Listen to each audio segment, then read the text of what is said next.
Hello students, I am नवीन। मैं जल्दी ही आप लोगों के लिए बैंकिंग और फाइनेंस और साथ ही साथ करंट अफेयर्स के लिए एक सीरीज स्टार्ट करने जा रहा हूं, जिसमें सबसे ज़्यादा इम्पोर्टेंस मेरी कोशिश रहेगी करंट अफेयर्स को लेकर के।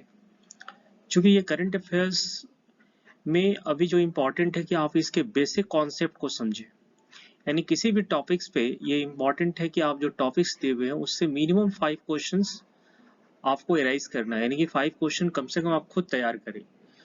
और जो मैं बताऊंगा उसमें इम्पोर्टेंट है कि उसका मैं पीडीएफ भी आप लोग को दूंगा और साथ साथ उससे जुड़े हुए आप लोग को एमसीक्यू भी प्रोवाइड करूंगा।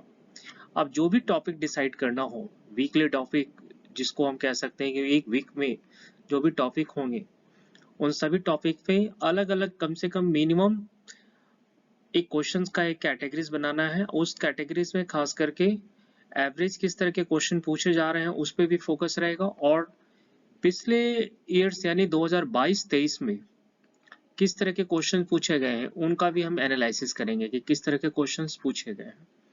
तो जरूरी है, क्योंकि ये न केवल बैंक के एग्जाम्स के लिए बल्कि अगर देखा जाए तो जितने भी कॉम्पिटिटिव एग्जाम्स हैं उस सभी के लिए आपके करंट अफेयर्स इंपॉर्टेंट है। तो इसके लिए जल्दी हम एक सीरीज स्टार्ट करेंगे जो वीक में कम से कम 2 दिन में आप लोगों को प्रोवाइड करूंगा, जो 45 मिनट्स मिनिमम 45 मिनट्स इच एक तरह से सेक्शन वाइज रहेगा। और इसमें जो क्वेश्चंस रहेंगे वो वीकली क्वेश्चंस, इसलिए भी मैं बोला कि ये 2 पार्ट में एक वीक में जितने भी क्वेश्चन हो सकते हैं, अगर ये 50 क्वेश्चन ही होंगे तो इन 50 क्वेश्चंस को मैं आप लोगों को सॉल्व करने के लिए भी दूंगा, ताकि ये पता चल सके कि एक वीक में जो मैंने पढ़ाया उसमें आपने कितना सही बनाया है। तो इसमें सबसे इंपॉर्टेंट है आपकी एक्यूरेसी, और दूसरा है कि आप कॉन्सेप्ट को कितने बेहतर तरीके से आप समझ रहे हैं, ये काफी इंपॉर्टेंट है।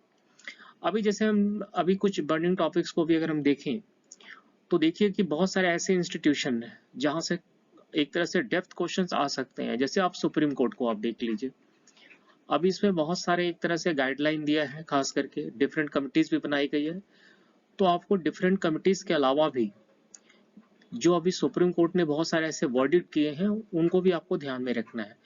क्योंकि लास्ट ईयर जो क्वेश्चन पूछे गए थे वो काफी डेप्थ क्वेश्चन पूछे गए, तो इसलिए जरूरी है कि आप इस तरह के क्वेश्चन पे खुद का एक आपका खुद का आप होमवर्क होना चाहिए, ताकि आप इस तरह के क्वेश्चन को आप सॉर्ट आउट करिए। जैसे अभी आप इलेक्शंस हुए हैं तो जो बेसिक क्वेश्चन है वो तो बच्चे पढ़ते ही हैं, बट ये जरूरी है कि इसमें किस तरह के कॉन्सेप्चुअल क्वेश्चन आ रहे हैं जिसको आप सॉल्व कर सकते हैं। और करंट अफेयर्स काफी आसान भी है, आपको बस ये चीज है कि इसको रटना नहीं है। मतलब ये एक तरह से बोला जाए कि रटना मना है, आप रटिए नहीं, आपको रटना जरूरी नहीं है। आपको जरूरी है कि आप कॉन्सेप्ट को समझे, किसी भी कॉन्सेप्ट को समझिए और उस पर एक तरह से क्वेश्चंस आप मैक्सिमम क्वेश्चन आप सोचिए कि क्या इस पे क्वेश्चन पूछा जा सकता है, और लास्ट ईयर से आप इसको एनालिसिस करने का भी कोशिश कीजिए। तो आपके लिए ज्यादा फायदेमंद होगा। ये आपके लिए काफी इंपॉर्टेंट है कि आप इस तरह के क्वेश्चन पे ज्यादा वर्कआउट करें। दूसरा सेक्शन जो सबसे इंपॉर्टेंट है वो सेक्शन आपका बैंकिंग को, जो मैंने यहाँ पे टॉपिक्स पे आप लोग को प्रोवाइड किया है कि ये सभी टॉपिक्स पे मैं आप लोग के साथ आने वाले समय में डिस्कशन करूंगा। और ये टॉपिक्स काफी इंपॉर्टेंट टॉपिक्स हैं, जो मुझे लग रहा है कि केवल नॉलेज पॉइंट ऑफ व्यू से आप नहीं समझिए, क्योंकि जनरली हम देखते हैं कि बैंक को लोग एज ए डेफिनेशन के हिसाब से पढ़ते हैं, बट आप डेफिनेशन के अलावा भी आप इसके कॉन्सेप्ट को समझिए कि ये बैंकिंग से किस तरह से अलग है, या इसको एक तरह से कह सकते हैं पूरे इकोनॉमी के पॉइंट ऑफ व्यू से समझिए कि आखिर बैंकिंग की जरूरी क्यों है हमारी इकोनॉमी में, इसका रोल ऑफ क्या हो सकता है। तो मैंने यहाँ फर्स्ट टॉपिक डाला है कि कॉन्सेप्ट एंड डेफिनेशन, यानी कभी कभी ये पूछा भी जाता है कि बैंकिंग का जो डेफिनेशन है वो किस सेक्शन के अंदर आता है। तो यहाँ पे आपके आरबीआई एक्ट भी दिए रहते हैं, और खास करके दूसरा आपका बैंकिंग रेगुलेशन एक्ट 1949 भी दिया रहता है। तो ये दोनों आपको जानना जरूरी, चूंकि बहुत सारे नियम जो है ये दोनों नियम से ही एक तरह से बैंकिंग के बहुत सारे रूल्स बने हुए हैं। फिर बैंकों का नेशनलाइजेशन को लेकर के, नेशनलाइजेशन हुआ तो क्या बड़े चैलेंजेज हो गए हैं, और करंट सिनेरियो में क्या चैलेंजेज है, अभी फंक्शन किस तरह का बैंक का काम करती है, और अभी बहुत सारे टर्मोलॉजी आ रहे हैं उसको भी लेकर के हम लोग देखेंगे। क्लासिफिकेशन, यानी अभी देखिए कि बैंकों में सिर्फ हम पब्लिक सेक्टर बैंक ही ना बोल करके एक तरह से देखा जाए तो पेमेंट बैंक की बात आती है, स्मॉल फाइनेंस बैंक की बात आती है, फाइनेंस बैंक का। तो आपको ये समझना है, आप उसके कॉन्सेप्ट को समझिए कि इस तरह का बैंकिंग सिस्टम हमारा इकोनॉमी में जरूरी क्यों है। आखिर इस तरह के बैंकिंग सिस्टम आने से जो डिफरेंट पब्लिक सेक्टर बैंक्स हैं और इस तरह का जो बैंक्स अदर बैंकिंग सिस्टम आया हुआ है, ये दोनों में अंतर क्या है।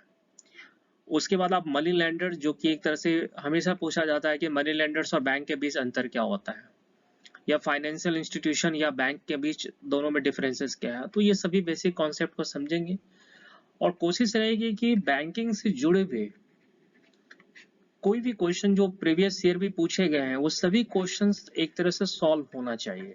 मतलब अगर आप सपोज कीजिए कि आप अगर आरबीआई पढ़ लिए हो तो आरबीआई से जुड़े हुए, चाहे वो ग्रेड बी में पूछे गए सवाल हो या फिर एसबीआई में पूछे गए सवाल हो या फिर किसी भी अदर एग्जाम से पूछे गए सवाल है, तो आपको ये सॉल्व होना चाहिए।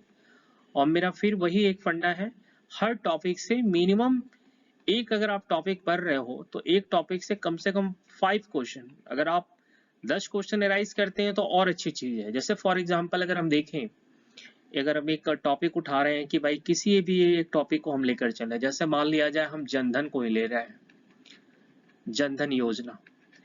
अब ये देखिए कि जनधन योजना से कितने सवाल आ सकते हैं। जैसे फॉर एग्जांपल ये लाया कब गया, यानी इसके ईयर के बारे में पूछा जा सकता है। दूसरा है कि आप ये सोचिए कि ये फाइनेंशियल इंक्लूजन से डिफरेंसेस किस तरह से है, यानी फाइनेंशियल इंक्लूजन से डिफरेंस किस तरह से है। तीसरा, इसके टूल्स क्या आ सकते हैं। चौथा, इसका बेनिफिट्स क्या हो सकता है इस तरह के जनधन योजना को लेकर के। पांचवा देखा जाए तो अभी रियल करंट डाटा इसका क्या है, यानी करंट फिगर में कितने लोगों का जनधन अकाउंट खुला हुआ है। और सबसे लास्ट में क्या है, इसका डिसएडवांटेज भी अभी कुछ हो रहा है, तो डिसएडवांटेज किस तरह से हो रहा है ये भी हम देखेंगे। तो जब तक आप इस तरह से क्वेश्चंस को एराइज करना, उससे जुड़े हुए टॉपिक्स को आप अगर वर्कआउट नहीं कीजिएगा तो संभावना है कि आप उस कॉन्सेप्ट को न समझते हुए फिर केवल क्वेश्चन पे अटेम्प्ट कीजिएगा। इसलिए सबसे पहले फोकस करना है कॉन्सेप्ट, उसके बाद आप कोशिश कीजिए कि नंबर ऑफ क्वेश्चंस, यानी नंबर ऑफ क्वेश्चंस कितने आप एराइज कर सकते हैं। और तीसरा जो सबसे इंपॉर्टेंट है, एमसीक्यू। इजी तो आप टॉप सॉल्व करते ही हैं, बट मेरे ख्याल से मॉडरेट भी कीजिए और टफ क्वेश्चन को भी हाथ पकड़वाइए, तो आपके लिए ज्यादा फायदा होगा। उम्मीद करते हैं आने वाले क्लासेस में इन सभी टॉपिक्स पे बेहतर तरीके से हम लोग डिस्कशन करेंगे। और जो भी मैं आप लोगों को एक तरह से देखा जाए कि जो एमसीक्यू प्रोवाइड कर रहा हूँ, सभी एमसीक्यू मैं आप लोगों को ऑनलाइन ही डिस्कशन प्रोवाइड करूंगा। Thank you.